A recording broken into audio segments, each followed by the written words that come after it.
Chapter 129. Commander. The man who had shattered the offering box directed his words toward Duke Paleta, his mere presence enough to bring an overwhelming silence to the entire plaza. The people swallowed hard, only then truly remembering that Duke Paleta was also the commander of the cavalry. There's been a sudden accident, but with the help of another awakener, we found the cause and managed it quickly. An accident? Inside the offering box, this was found. The Duke's face hardened as he took a magic stone from the black-haired man.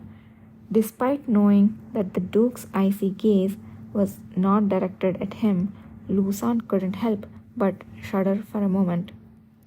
Any casualties? None. There must be a responsible party here.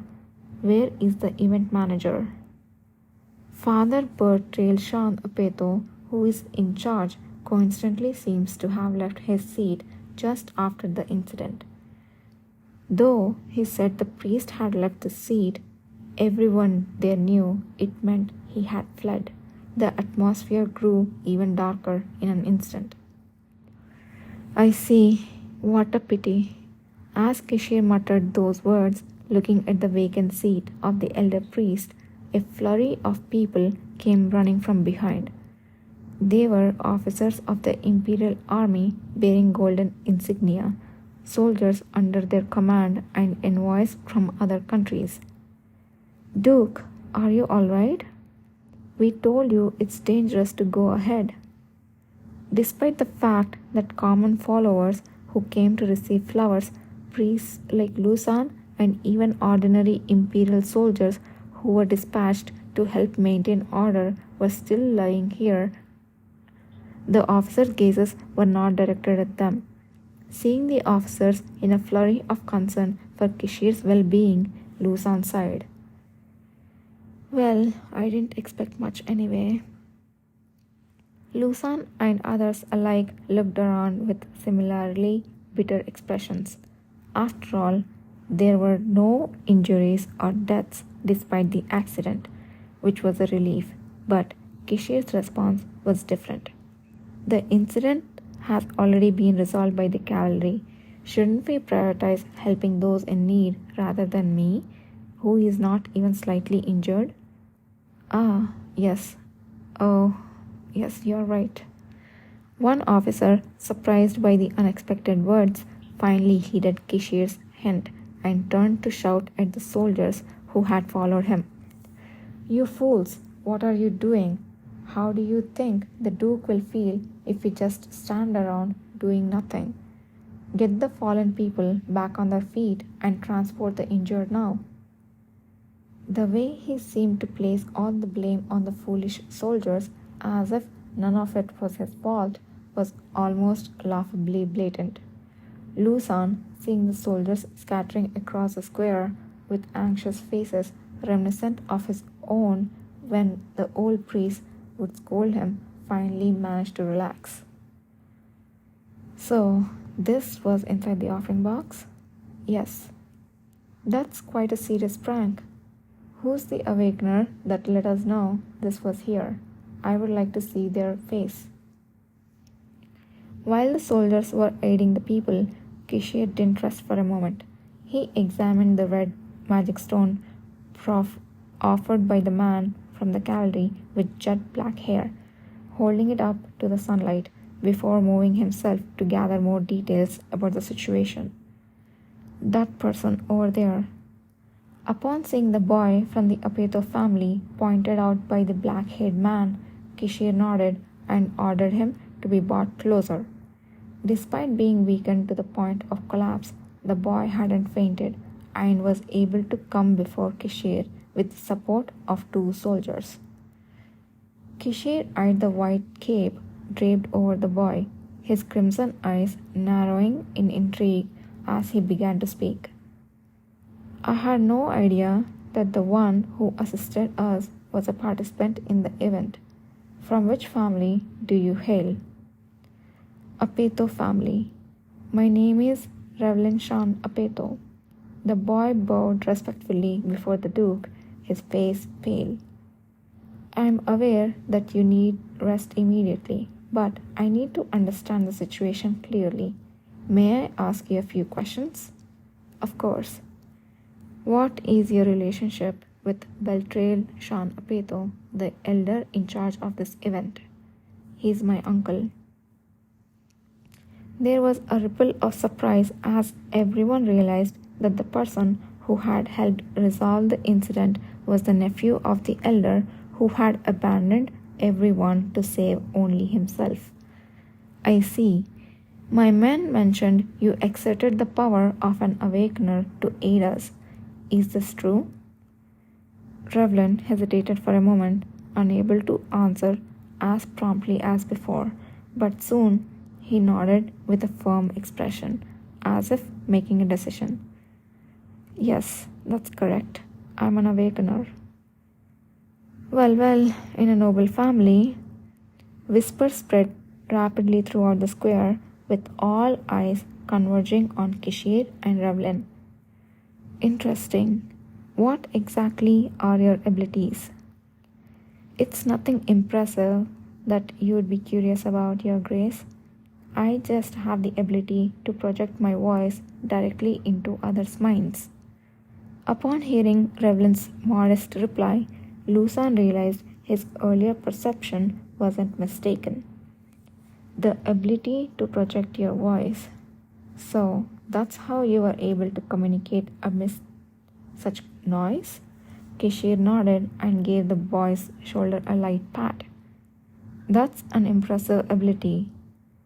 Do not demean yourself. Without that power, many more would have been injured. Thank you. Revlin testified that during the sharing of the sacred flame, a small explosion was heard from the direction of the offering box, followed by a terrible noise. The offering box was set up a little distant from the podium, allowing those who came for the flowers to freely donate.